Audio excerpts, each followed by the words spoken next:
Hi guys, Matt here, back with another TTRP. That's the Transformers Talk Raw podcast, or T-Talk Raw. Today is going to be the 59th T-Talk. And we have a new schedule if you haven't heard. We're going to be uploading segments on Mondays, Wednesdays, Fridays, as well as our larger Random Saturday Ramblings segment on Saturday. So if you haven't checked that out, check it out. You may like what you hear, guys. And if you aren't a member of our Facebook group, click the link in the description below and sign up there. There you can chat bots with us, share your pages, your channels, whatever you like. We'd appreciate seeing you guys. But today we're going to be talking a little bit about what we as fans consider G1. And that's a very wide, broad question. Because some fans I've noticed over the years consider G1 to be just the Marvel Comics, you know, the toy line, the old 80s toy line, and the Sunbow TV series. While other fans, they may stop at a certain point in the toy line. They may not consider anything after, for example, 1986 G1. I've talked to some fans, they don't consider Pretenders or Action Masters G1 at all.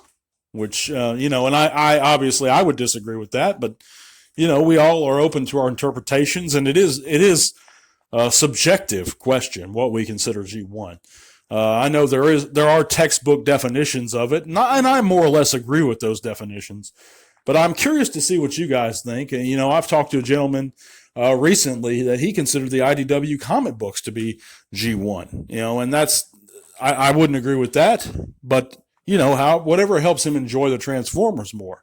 And I believe his rationale was that it shares one of the connected universes, but I'm not a big fan of, for example, this thing they've been doing for a while now in the Marvel and the DC universes, kind of splitting them up and fracturing them into Earth 52, you got Earth 3, Earth 90, they're attempting to do that somewhat.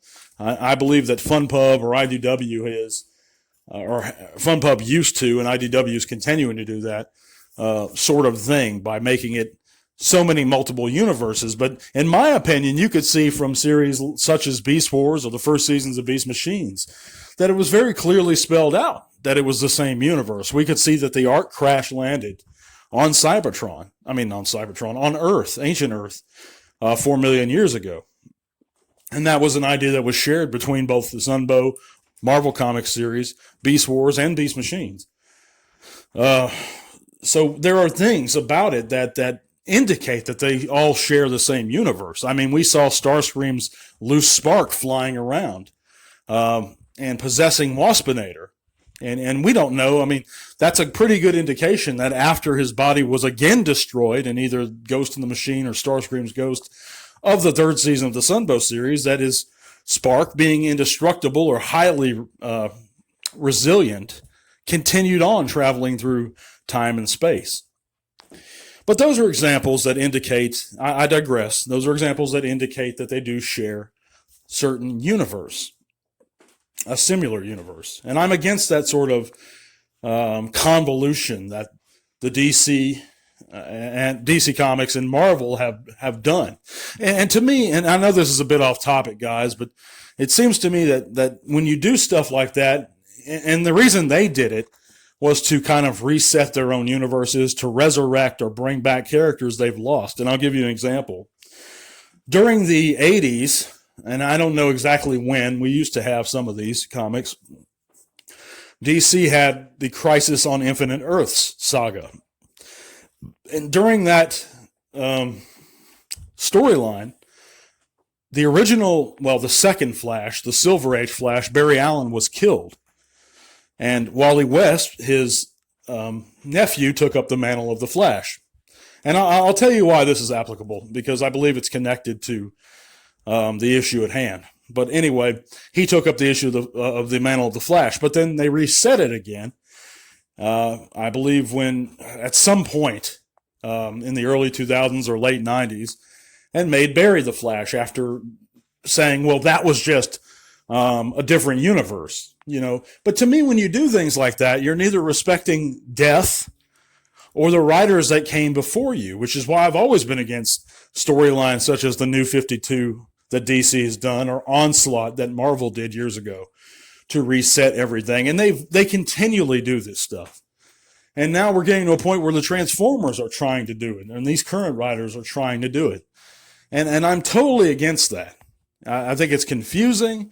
It's not honoring the spirit of the writers of the Transformers that came before it. But that's my opinion, and I know it's a bit off topic. But it is a linked issue in my opinion. But how do you guys feel? What do you consider to be truly G1 continuity? Do you believe that the Beast Wars shared the same universe as the Marvel Comics or the Sunbow cartoon? At what point do you think the G1 toys stopped? It stopped being G1. Is it just when in late 92 Generation 2 came out? So everything before that was G1? Or do you, like a couple guys I've talked to actually, just consider G1 to be the original Diaclone Microman recolors that were issued over here in the U.S. and rebranded as Transformers? So, but let me know, guys, what you think in the comments section. I thank you guys so much for listening. I'll be back on Friday with another segment. God bless you guys. Sign up in our Facebook group. Give me a thumbs up. Tell all are one.